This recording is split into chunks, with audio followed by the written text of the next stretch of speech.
facts are these. It's January 22nd, 2010. You might recall it was the day President Obama was in town.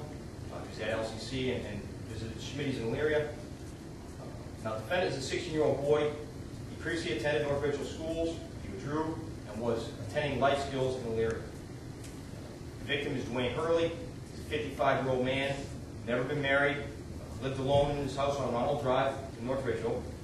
Was on disability. He had bad knees, bad wrists, bad back. He was also bipolar.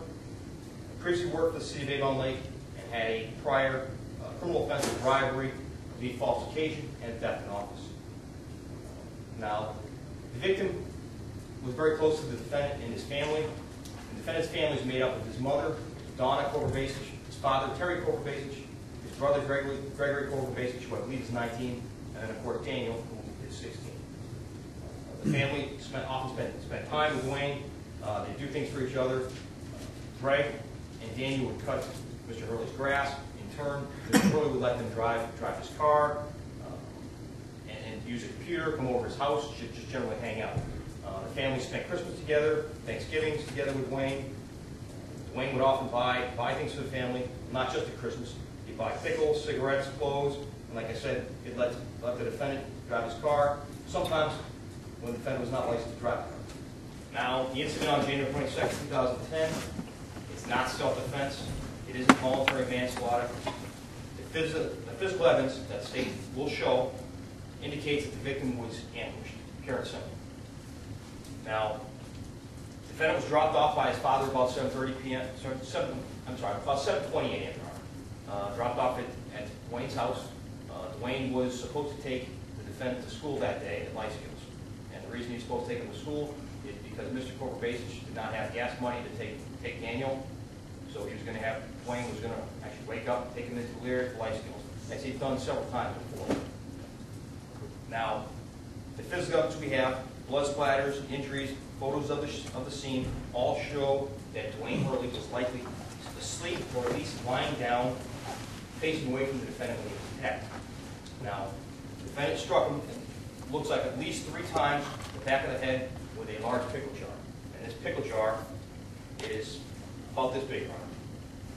It's not a normal pickle jar that fits nicely in the refrigerator. This is a large pickle jar that's full of pickles with juice, weighs about 10 pounds. The defendant struck him 3 times in the back of the head.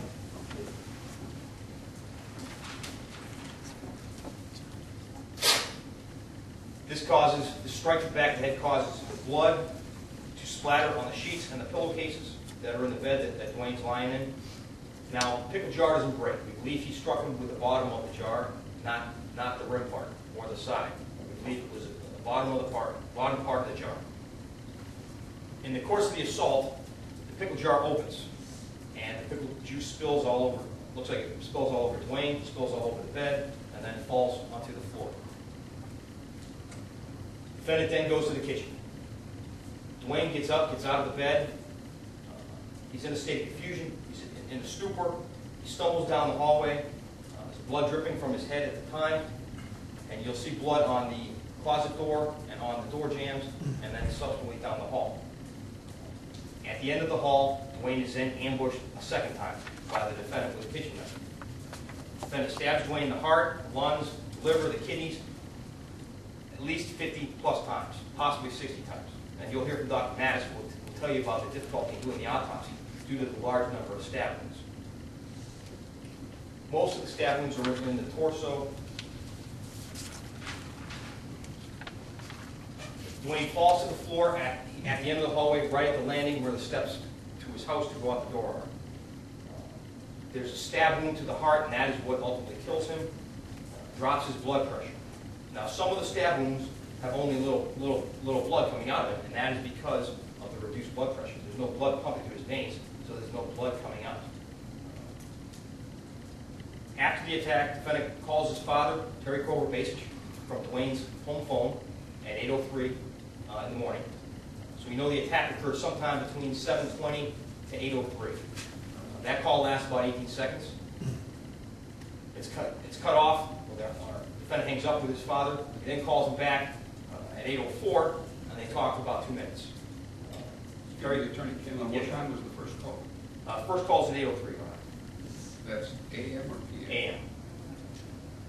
Thank you. Like I said, defendants dropped off the house at about 7:20, so we know the attack occurred somewhere between 7:20 and 8:03 AM. And then there's a second call at 8:04, and defendant talks to his father for approximately 2 minutes. Now, his father then picks him up, goes to the door, sees Dwayne lying there motionless, pretty much knows he's dead. Now, the defendant's heart is racing. He has an elevated level of enzyme called troponin in his heart, as if he's having a heart attack. Nevertheless, father takes him, instead of straight to the hospital, goes to Mark's, where Daniel Kovarbasich works, Mark's in North Richmond. Stops to see her. She's paged at about 8:20 a.m. to come up for a phone call, and from there she goes out to the parking lot to talk to Daniel and to Mr. Kovarbasich. Now, defendant and his father then travel to St. John's West Shore, and Terry Kovarbasich then calls 911 at approximately 8:37 a.m. and talks to dispatcher from North Richmond PD, tells them that his son just attacked a man and that he's taking his son to the hospital, and you'll hear the 911 call. Now, like I said, at St. John's, the defendant is treated for having an elevated level of an enzyme called troponin in his heart, and that happens due to excitement, adrenaline, like an adrenaline rush from the stress. Now, at the hospital, the defendant has no real injuries. He has a slight abrasion to the bridge of his nose, has a scratch to his chest, does have some cuts on his legs, but those, he tells the officers, are from skateboarding. He has no real injuries. There's no injuries to his hands or any other parts of his body. And North Richmond PD officers went to St. John's and actually looked to see whether he had any injuries, and took photographs from there. He has no defensive wounds, and that means he wasn't attacked, and he didn't attack anybody by punching him, because otherwise he'd have cuts, scrapes on his hands, or at least bruising. It means he used the weapon. Now, North Richmond Police are dispatched to Dwayne Hurley's residence. They arrive there shortly after the incident, after 911 is called. They find Dwayne Hurley at the top of the steps. He's been brutally beaten about the face, the body. Like I said, he's been stabbed over 50 times, almost 60. He also has no defensive wounds to his hands or his arms. And that is because he didn't know it was coming. Like I said, he was ambushed. He had no idea the attack was coming. Now, the back of Dwayne's head has at least 3 whacks caused by what we believe is a pickle jar. And you'll hear from Dr. Mattis regarding why we believe it was a pickle jar. He'll tell you that these wounds are crushing wounds, not slicing wounds, and that's will be caused by a blunt object, such as a pickle jar. Dwayne's face has got significant bruising to the side, well, actually both sides, including one ear. He's got a U-shaped cut to the flap, like a flap to the right above his eye. His torso has extensive stab wounds to his chest. Like I said, the heart was pierced by one of those stab wounds, and that appears to be the fatal stab wound, Your Honor. His lungs are cut, and that bled out into his chest cavity and into his pericardial sac, which is the sac that surrounds the heart.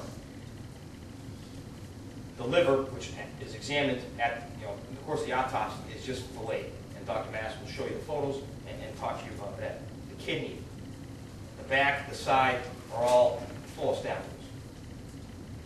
Now, the physical evidence from the injuries at the scene do not lie. They've got no motive to lie. Hurley's hands and arms, like I said, had no injuries.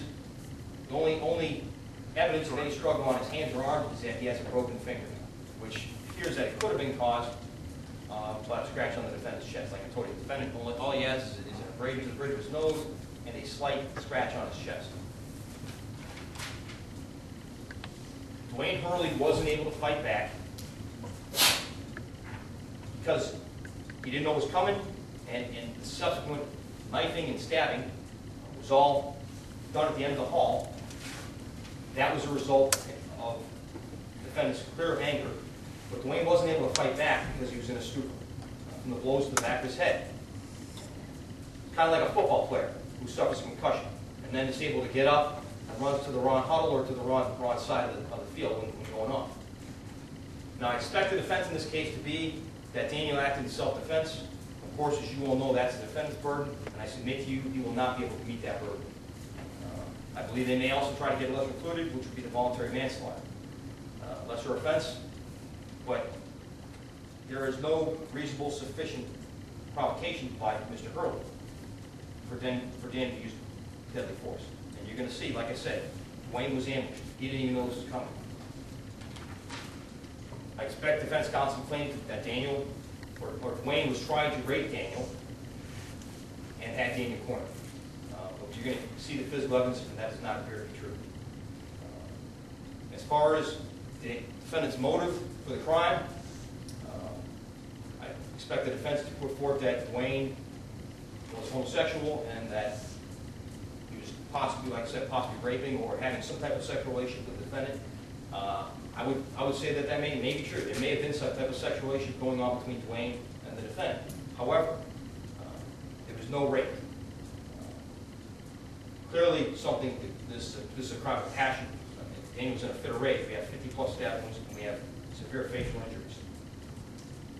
And there is something a little strange about a 55-year-old man hanging out with a 16-year-old boy. Now, there's another theory that we also have a potential motive for the attack. And approximately 2 days earlier, there is a receipt from Golden Corral Restaurant, which is located about half a mile from Life Skills, where Daniel attended school. And he attended school that day. And there's a receipt, but it's not Dwayne Hurley's signature. Possibly Dwayne may have discovered that Daniel stole his debit or credit card and used this card at Golden Corral. So that could possibly be another issue. Dwayne, however, as you know, is deceased and is not able to tell us what the real motive was. And as you all know, I'm not required to prove a motive. It's not an element of the offense. Based upon what you're going to hear from all the witnesses and the evidence, the physical evidence, I'd ask you to return a guilty verdict on all 4 counts. Thank you. Thank you, Attorney Kinlan.